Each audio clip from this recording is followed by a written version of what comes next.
Hello everyone, स्वागत है आप सभी का हमारे यूट्यूब चैनल के एक नए वीडियो में। इस वीडियो में हिंदी व्याकरण के संज्ञा के बारे में हम बात करेंगे। संज्ञा को सबसे आसान भाषा में समझेंगे। तो आप हमारे नए चैनल पे नए हैं तो हमारे चैनल को लाइक, सब्सक्राइब एंड शेयर जरूर कीजिएगा। आइए बिना कुछ देरी को हम आगे बढ़ाते हैं। तो यहाँ पे सबसे पहला बात यहाँ पे आता है, संज्ञा किसे कहते हैं। तो यहाँ पर देखेंगे संज्ञा किसे कहते हैं, संज्ञा के कितने मुख्य भेद हैं, संज्ञा के मुख्य भेदों के कौन कौन से बात आते हैं उसमें। तो यहाँ पे सबसे पहला बात है, संज्ञा किसे कहते हैं। उसका आंसर उत्तर आएगा, उस संज्ञा उस शब्द को कहते हैं जो किसी व्यक्ति, वस्तु, स्थान, प्राणी, भाव या गुण के नाम का बोध कराता हो। सरल शब्दों में किसी भी नाम को संज्ञा कहते हैं, जैसे राम, दिल्ली, पुस्तक, मिठास, ईमानदारी, हाथी इत्यादि। इन सभी को हम संज्ञा कहते हैं। तो आइए संज्ञा के कौन कौन से भेद है उनको देखते हैं। तो यहाँ पे है, संज्ञा के 5 मुख्य भेद हैं। सबसे पहला व्यक्तिवाचक संज्ञा, दूसरा जातिवाचक संज्ञा, तीसरा समूहवाचक संज्ञा, चौथा द्रव्यवाचक संज्ञा, पांचवा भाववाचक संज्ञा। इन सभी पांचों संज्ञा को हम बारी बारी से पढ़ेंगे और साथ में इस सब के लगभग 100 से अधिक ऑब्जेक्टिव क्वेश्चन का प्रैक्टिस कराते हुए चलेंगे शॉर्ट फॉर्म में। तो आइए हम इन सभी से सबसे पहले व्यक्तिवाचक, फिर जातिवाचक, फिर समूहवाचक, फिर द्रव्यवाचक और फिर भाववाचक को पढ़ते हैं बारी बारी से। तो यहाँ पे सबसे पहला आता है व्यक्तिवाचक संज्ञा। तो यहाँ पे जिस शब्द से किसी व्यक्ति, वस्तु, जानवर, स्थान, त्योहार या दिन के खास नाम का बोध कराता हो, व्यक्तिवाचक संज्ञा कहता है, चाहे वो व्यक्ति रहे, चाहे वो वस्तु रहे, चाहे वो जानवर रहे, चाहे वो स्थान रहे, चाहे वो त्योहार रहे, चाहे वो दिन रहे, उन सभी के जो खास नाम है उन सभी को व्यक्तिवाचक संज्ञा कहते हैं। तो इन सभी का उदाहरण हम देखने वाले हैं अभी। तो आइए बिना कुछ देरी के हम आपको उदाहरण की ओर ले चलते हैं। तो इसमें सबसे पहला आएगा व्यक्तिवाचक संज्ञा के 100+ उदाहरण कैटेगरी के साथ।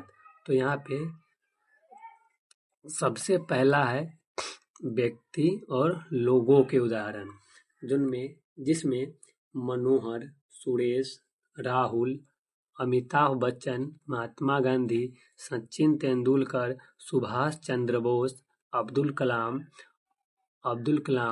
अशोक, कृष्ण, राम, विराट कोहली, सीता, गीता, राधा, संध्या, प्रियंका चोपड़ा, रानी लक्ष्मीबाई, मदर टेरेसा, लता मंगेशकर, आलिया भट्ट, द्रौपदी आदि। इसमें आप अपने आसपास के जितने भी मनुष्य के नाम हो, जानवर के नाम हो, उन सभी को शामिल कर सकते। इसमें सिर्फ मनुष्य, व्यक्ति और लोग के नाम शामिल कर सकते जिसका कोई खास नाम है। तो व्यक्तिवाचक संज्ञा के कुछ और उदाहरण देखते हैं जो स्थान और जगह पर आधारित है। जिस स्थान और जगह जिसका कोई खास नाम है, जैसे Delhi, Mumbai, Bengaluru, Jaipur, Agra, Delhi, London, Agra, London, Paris, New York, Lucknow, Patna, Bharat, Japan, England, America, Rajasthan, Bihar, Uttar Pradesh, चीन, फ्रांस, हिमालय, गंगा, यमुना, नील नदी, प्रशांत महासागर, माउंट एवरेस्ट, ताजमहल, लाल किला, सचिवालय, लाल बत्ती, लाल किला। यहाँ पर लाल किला 2 हो गया है, इसलिए सॉरी चाहते हैं। अगला गेटवे ऑफ इंडिया, दिल्ली घाट आदि। इन सभी के अलावा आपको जो कोई सा भी स्थान या जगह का नाम जो खास है उन सभी का नाम शामिल कर सकते हैं। आइए हम आगे कुछ और एग्जाम्पल देखते हैं जो वस्तु के कोई खास नाम है। इसमें आएगा टाटा। टाटा कोई कंपनी का नाम है। अमूल भी कोई कंपनी, दूध का कोई कंपनी का नाम है। पतंजलि उसी प्रकार से है। Coca Cola, Maruti, Apple, Sony, Reliance, Chetak. यहाँ पे चेतक घोड़े के बारे में बात होता है। जैसे कोई अपने घोड़े को प्यार से चेतक नाम से पुकारते हैं, इससे कोई घोड़ा का भी नाम धरता है चेतक। लेकिन यहाँ पे जो घोड़ा शब्द है ये व्यक्तिवाचक नहीं है। यहाँ पे जो घोड़ा के नाम बोले हैं चेतक, ये व्यक्तिवाचक है। घोड़ा व्यक्तिवाचक संज्ञा नहीं है। घोड़ा एक जातिवाचक संज्ञा होगा।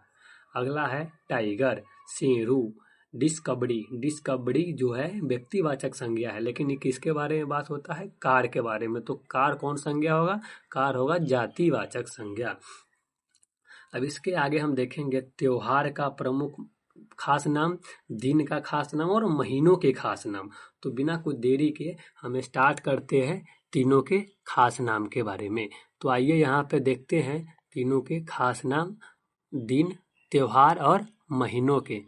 तो यहाँ पे सबसे पहला आता है दीपावली, होली, ईद, क्रिसमस, दशहरा, रक्षाबंधन, जनवरी, फरवरी, मार्च, अप्रैल, मई, जून, जुलाई, अगस्त, सितंबर, अक्टूबर, नवंबर, दिसंबर, सोमवार, मंगलवार, बुधवार, गुरुवार, शुक्रवार आदि, और शनिवार, रविवार जो भी हो आदि उसमें शामिल कर सकते हैं। जैसे कोई और सा भी पर्व का नाम हो गया, उन सभी का शामिल कर सकते हैं। मुस्लिम का भी कोई और पर्व होगा, उन सभी को अपने से शामिल कर लेंगे। इसमें जो लिखा हुआ है मैं हम अपने हिसाब से रखें, और उसको जो आपको लगता है चेंजिंग इसमें करना चाहिए तो आप लोग कर सकते हैं। तो इसमें लगभग 100 उदाहरण हम आपको बतलाए हैं। इसके अलावा हम आप देखते हैं इसके आगे जातिवाचक संज्ञा किसे कहते हैं। तो यहाँ पे सब दूसरा क्वेश्चन दूसरा है जातिवाचक संज्ञा। जातिवाचक संज्ञा किसे कहते हैं उसको देखते हैं। अब वह संज्ञा होती है जो किसी एक जाति, वर्ग या समूह के सभी प्राणियों, वस्तुओं या स्थानों का बोध कराती है, ना कि किसी विशेष का। यानी कि इसका अर्थ है कि बेजातिवाचक संज्ञा उसे कहते हैं जो पूरे जाति का बोध कराता है, ना कि केवल एक व्यक्ति का। इसी प्रकार से कुछ उदाहरण दिया हुआ, जैसे में लड़का। लड़का कहने का मतलब भारत का सभी लड़के। नदी कहने का मतलब दुनिया में जितने नदी हैं सभी नदी है। लड़का में भी दुनिया में जितने लड़का है सभी के बारे में बात होता है।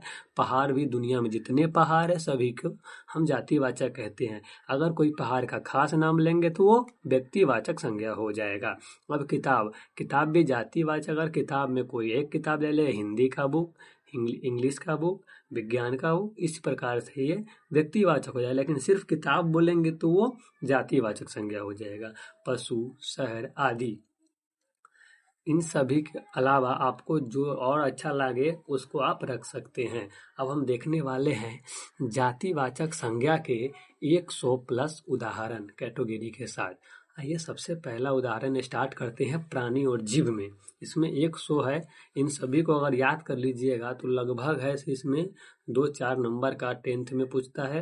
11th और 12th मिलाकर लगभग पूछ लेता है 10 नंबर का। उससे आगे भी बहुत जगह जरूरी पड़ता है बहुत सी नौकरी के एग्जाम में। तो आइए इसमें जातिवाचक का उदाहरण देखते हैं। लड़का, लड़की, मनुष्य, पक्षी, कुत्ता, बिल्ली, गाय, घोड़ा, हाथी, शेर, मछली, कीड़ा, विद्यार्थी, शिक्षक, डॉक्टर, किसान, सैनिक, इंजीनियर, खिलाड़ी, बच्चा आदि। इन सभी को कहने का मतलब है ये सभी कोई एक नहीं है। ये सभी पूरे दुनिया में जितना मतलब उसके कैटेगरी का उन सभी का बोध कराता है। यानी कि अगर विद्यार्थी की बात करें तो दुनिया में जितने भी विद्यार्थी जो पढ़ाई करते हैं उन सभी के बारे में बात होता है। अगर उसी में किसी एक विद्यार्थी का खास नाम लेंगे तो वो व्यक्तिवाचक संज्ञा के अंतर्गत आएगा। अगर हम विद्यार्थी बोलते हैं तो वो जातिवाचक संज्ञा के अंतर्गत आएगा। अब इसी प्रकार से हम दूसरा एग्जाम्पल देखते हैं वस्तुएं या चीजों के बारे में। इसमें सबसे पहला है पुस्तक, पेन, कुर्सी, मेज मतलब होता है टेबल। मेज, घर, गाड़ी, फोन, मोबाइल, घड़ी, साइकिल, टीवी, कंप्यूटर, पंखा, बल्ब, दरवाजा, खिड़की। इन सभी को हम मतलब जातिवाचक संज्ञा कहते हैं, क्योंकि इन सभी को एक कोई नहीं है, ये अपने पूरे कैटेगरी का बोध कराता है। इससे आगे भी कुछ उदाहरण है जिसको हम देखते हैं यहाँ पे, जैसे कमीज हो गया, पैंट हो गया, जूता हो गया, थैला हो गया, आदि हो गया। इसी प्रकार से अब तीसरा उदाहरण देखते हैं जातिवाचक संज्ञा के। इसमें प्रकृति और स्थानों के बारे में देखते हैं। प्रकृति और स्थानों के बारे में तो सबसे पहला है नदी, पहाड़, शहर, गांव, जंगल, झील, समुद्र, तालाब, सड़क, पुल, विद्यालय, अस्पताल, बाजार, बगीचा, खेत, देश, राज्य, जिला, आसमान, बादल आदि। इन सभी ये सभी अपने पूरे जाति का बोध कराता है। अगर मान लीजिए इसमें से हम शहर की बात करें तो मान लीजिए भारत या बिहार में जितने शहर हैं उन सभी का बोध कराता है। अगर उसी शहर में अगर हम कोई एक शहर का नाम लेंगे तो वो व्यक्तिवाचक हो जाएगा। इसी प्रकार से हम शहर का अगर नाम लेते हैं तो वो जातिवाचक है, क्योंकि जितने शहर हैं सभी के बारे में बोध होता है।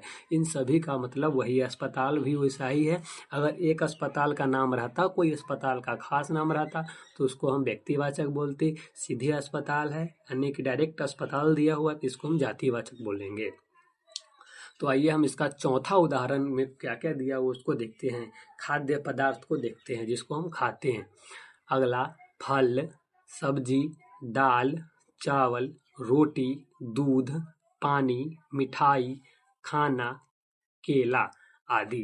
यानी कि ये सभी है। जिसमें अगर फल के बारे में बात करें तो पूरे फल का बोध कराता है, जैसे आम हो गया, लीची हो गया, सभी के बारे में बोध कराता है। सब्जी उसी प्रकार से पूरे सब्जी का बोध कराता है, पूरे दाल का बोध कराता है। चावल भी अनेक प्रकार के होते हैं। रोटी भी बहुत गोलाकार बनाते हैं, बहुत त्रिभुजाकार बनाते हैं।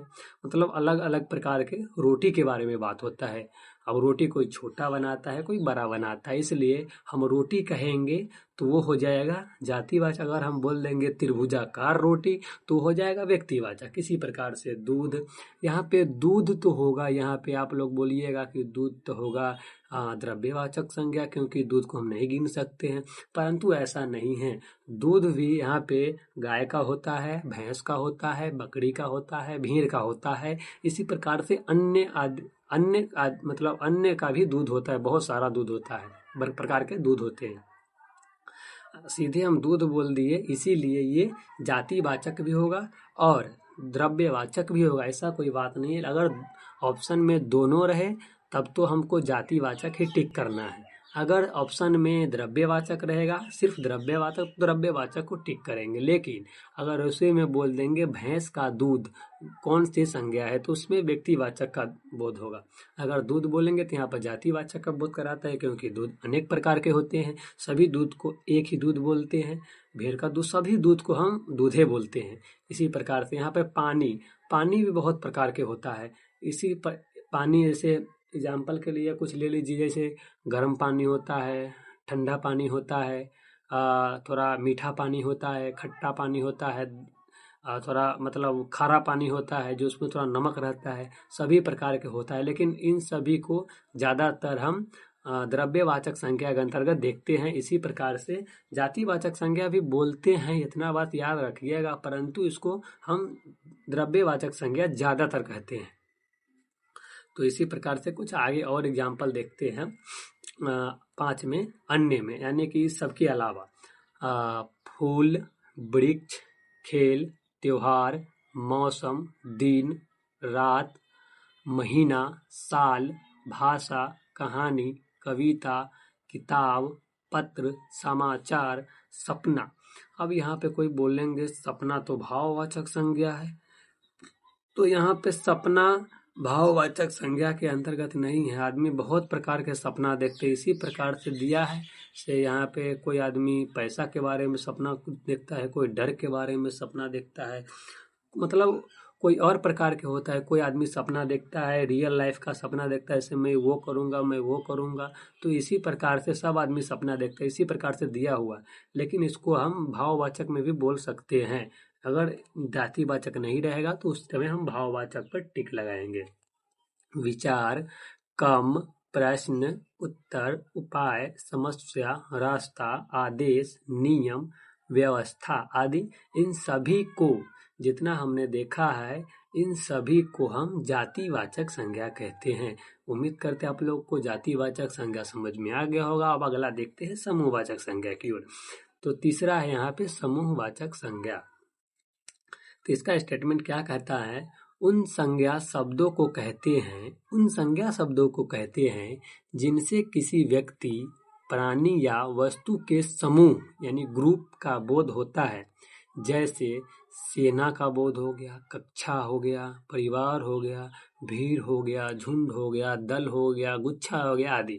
यानी कि समूहवाचक संज्ञा में पूरे समूह यानी कि ज्यादातर भीड़ भाड़ वाले इलाके होंगे या भीड़ भाड़ वाले वस्तु होंगे, प्राणी होंगे, समूह होंगे, उस सभी को हम समूहवाचक संज्ञा कहते हैं, जिसमें ज्यादातर भीड़ का बोध होता है। यहाँ पर भीड़ भी समूहवाचक संज्ञा के अंतर्गत आएगा। तो इसमें कुछ उदाहरण यहाँ पे दिया हुआ है। इसके अलावा हम अब 100 उदाहरण देखेंगे।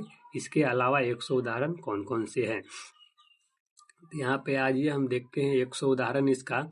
इसमें लिखा हुआ है समूहवाचक के 100 प्लस उदाहरण कैटेगरी के साथ।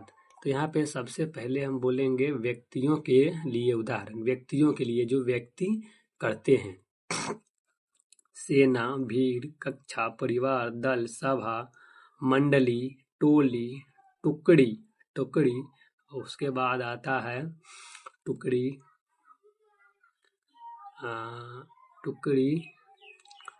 काफिला, संघ, परिषद, गैंग, श्रोतागण यानी सुनने वालों का समूह, श्रोतागण सुनने वालों का समूह, कर्मचारीगण, फौज, जनता। उसके अलावा यहाँ पे है समिति, आयोग, कलाकार मंडली, नर्तक दल, गायक मंडली,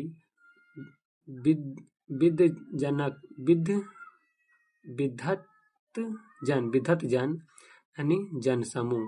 इन सभी को हम समूहवाचक संज्ञा कहते हैं। तो इसके अलावा भी कुछ और उदाहरण समूहवाचक संज्ञा के हैं, तो उसको हम देखते हैं।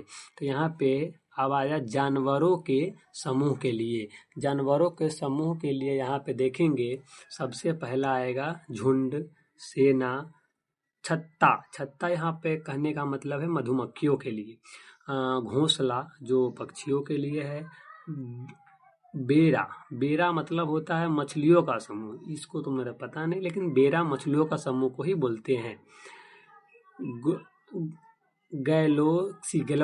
गैलेक्सी मतलब तारों का समूह, गैलेक्सी मतलब तारों का समूह। झुंड मतलब होता है कीड़ों का समूह। इन सभी के अलावा हम आगे कुछ एग्जाम्पल देखते हैं। देखिए अभी कुछ तक पहले बार वीडियो बना इसलिए कुछ प्रॉब्लम हो रहा है, लेकिन धीरे धीरे सभी प्रॉब्लम को हम दूर करते हुए चलेंगे। इसलिए आगे हम देखते हैं तीसरा, वस्तुओं चीजों के समूह के लिए। पुस्तकालय हो गया जो किताबों का समूह है। गुच्छा और गच्छा ये होता है चाबियों के गच्छा या गुच्छा, फूलों का गच्छा या गुच्छा, अंगूर का समूह इन सभी के लिए। गुलदस्ता हो गया फूलों का समूह। उसके बाद हो गया ढेर और गौंट यानी कपड़ों का ढेर, जो एक ढेर बोलते, एक ढेर आया, दो ढेर आया, 5 ढेर आया। लकड़ियों का एक ढेर लाओ, 2 ढेर लाओ, ये सभी का समूह होता है। इसको होता है गड्डी और फूल यानी कि ताश के गड्डी यानी कि ताश के पत्तों और बक्सों का समूह। उसके बाद होता है श्रृंखला मतलब होता है मोतियों और द्वीपों का समूह। श्रृंखला समूह मतलब होता है औजारों का समूह। औजार यानी कि जो मैकेनिक लोग औजार रखते हैं, उन सभी को हम समूह के रूप में पुकारते थे। ये सभी जितना था, ये सभी समूहवाचक के उदाहरण थे। इसमें कुछ कम तो है परंतु यहाँ पे जितना भी है पूरा इम्पोर्टेंट लिखा गया है। इन सभी को आप देख लेंगे, एक बार याद कर लेंगे अच्छे से। तो आइए हम अगला देखते हैं, द्रव्यवाचक संज्ञा किसे कहते हैं। तो इसका स्टेटमेंट है, ऐसे शब्द जिन्हें माप या तौला जाता है, मापा या तौला जाता है, यानी ऐसे शब्द जिन्हें मापा या तौला जाता है परंतु गिना नहीं जाता है, उसे द्रव्यवाचक संज्ञा कहते हैं। जैसे सोना, पानी, तेल, लोहा, चावल इत्यादि। यहाँ पे चावल को हम गिन नहीं सकते। आप ऊपर देखे होंगे कि जातिवाचक संज्ञा में भी चावल का उदाहरण था, तो वहाँ पे चावल का उदाहरण इस प्रकार था कि चावल भी अनेक प्रकार के होते हैं। जो एक वो होता है ना, मतलब चावल का अलग अलग कंपनी होता है, से थोड़ा लंबा होता है, थोड़ा पतला होता है, थोड़ा मोटा चावल होता है, इसी प्रकार से। लेकिन वहाँ पे अगर एग्जामिनर क्वेश्चन पूछेगा तो वहाँ पे आपको कंफ्यूज करने के लिए दे सकता है, परंतु कम सम रहता है। अगर चावल पूछेगा तो ऑप्शन में सिर्फ द्रव्यवाचक रहेगा या तो जातिवाचक रहेगा। तो आप देख लीजिएगा, अगर चावल पूछे तो चावल द्रव्यवाचक भी होगा और जातिवाचक भी होगा।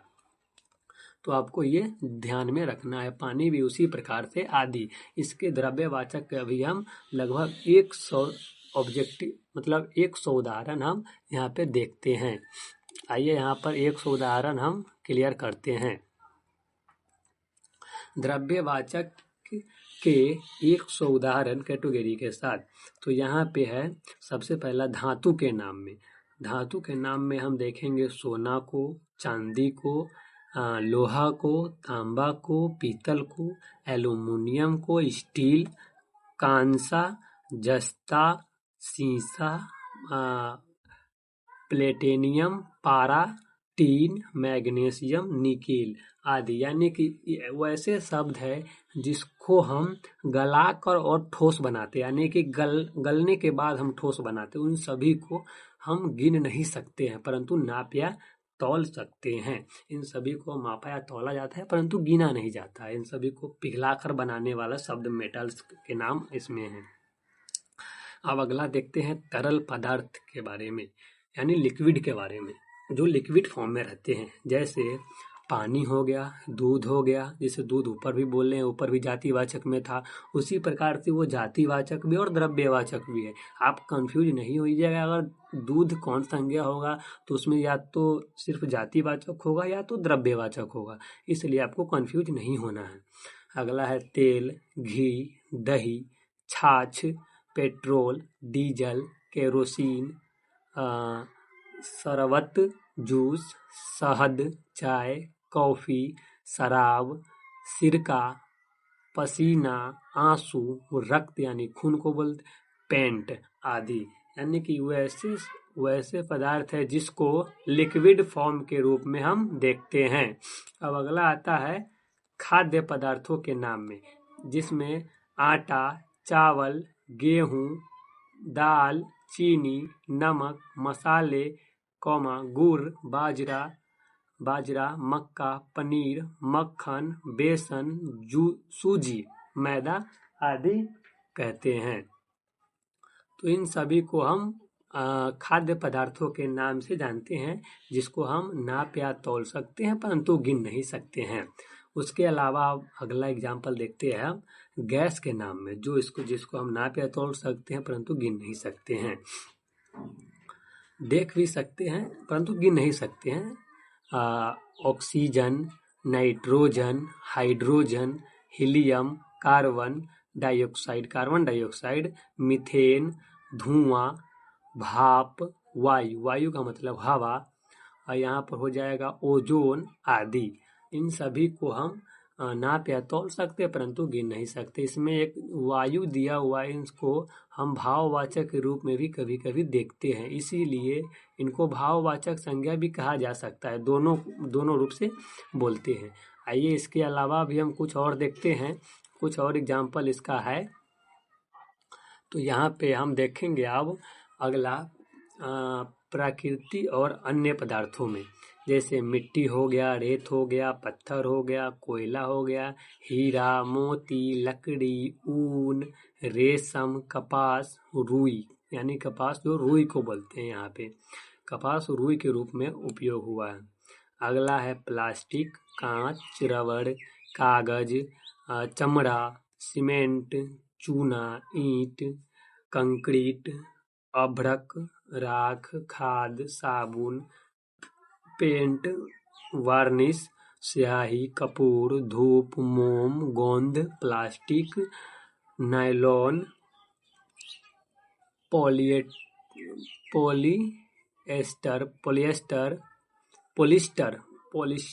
पॉलिस्टर, इसको पॉलिस्टर बोलते हैं, पॉलिस्टर, कस्तूरी, चंदन आदि। इन सभी ये प्राकृतिक और अन्य पदार्थ हैं जिसको हम नाप या तौल सकते हैं परंतु गिन नहीं सकते हैं।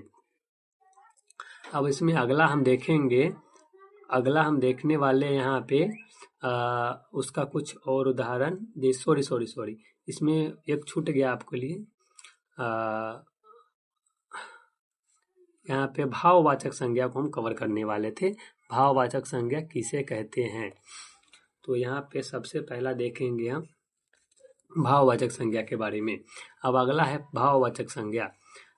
उसका स्टेटमेंट है, उन शब्दों को कहते हैं जो किसी व्यक्ति वस्तु या स्थान के गुण, दोष, भाव, अवस्था या दशा का बोध कराते हैं, जिन्हें हम केवल महसूस कर सकते हैं, देख या छू नहीं सकते हैं। जैसे ईमानदारी हो गया, मिठास हो गया, बचपन हो गया, क्रोध हो गया, सुंदरता और बुढ़ापा आदि। इन सभी को हम देख भी नहीं सकते, ना ही छू सकते, परंतु महसूस करते। जैसे कोई आदमी कितना ईमानदार है, यानी कि अगर हम मिठास को चेक करना रहता है तो हम मतलब चेक करते हैं कि मिठास है या नहीं, उसके बाद महसूस करके बतलाते हैं मिठास है या नहीं। इसी प्रकार से हम भाववाचक संज्ञा के 100 उदाहरणों को देखेंगे। सबसे पहला आएगा अवस्था और दशा के बारे में। तो यहाँ पे है बचपन यहाँ पे बच्चा के रूप में है, बुढ़ापा यानी बूढ़ा के रूप में है। अगर ऐसे भी क्वेश्चन पूछ सकता है कि बूढ़ा को हम भाववाचक के रूप में कैसे लिखेंगे, तो बुढ़ापा लिखेंगे। जवान को भाववाचक के रूप में कैसे लिखेंगे, तो जवानी लिखेंगे। मोटा को भाववाचक के रूप में कैसे लिखेंगे, तो मोटापा लिखेंगे। गरीबी हो गया, अमीरी हो गया, नींद हो गया। इसी प्रकार से अन्य उदाहरण यहाँ पे हम देखते हैं।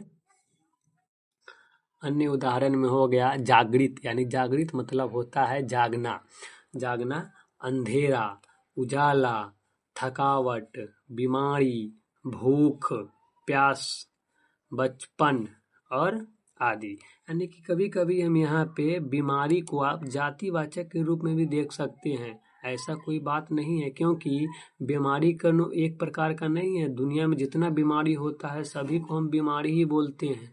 इसीलिए बीमारी को जातिवाचक संज्ञा भी कभी कभी बोला जाता है। अगर उसी में बुखार के बारे में बात होता है तो उसमें हम व्यक्तिवाचक करते हैं, लेकिन यहाँ पे बीमारी को भी आदमी महसूस करता है, इसलिए तीनों होगा। यहाँ पे भाववाचक भी होगा, जातिवाचक भी होगा और व्यक्तिवाचक, अलग अलग फॉर्म में अलग अलग कैटेगरी के साथ मिल जाता है। अगला आता है भूख, जो भूखा रहता है, प्यास जो प्यासा रहता है, बचपन यानी बालपन आदि।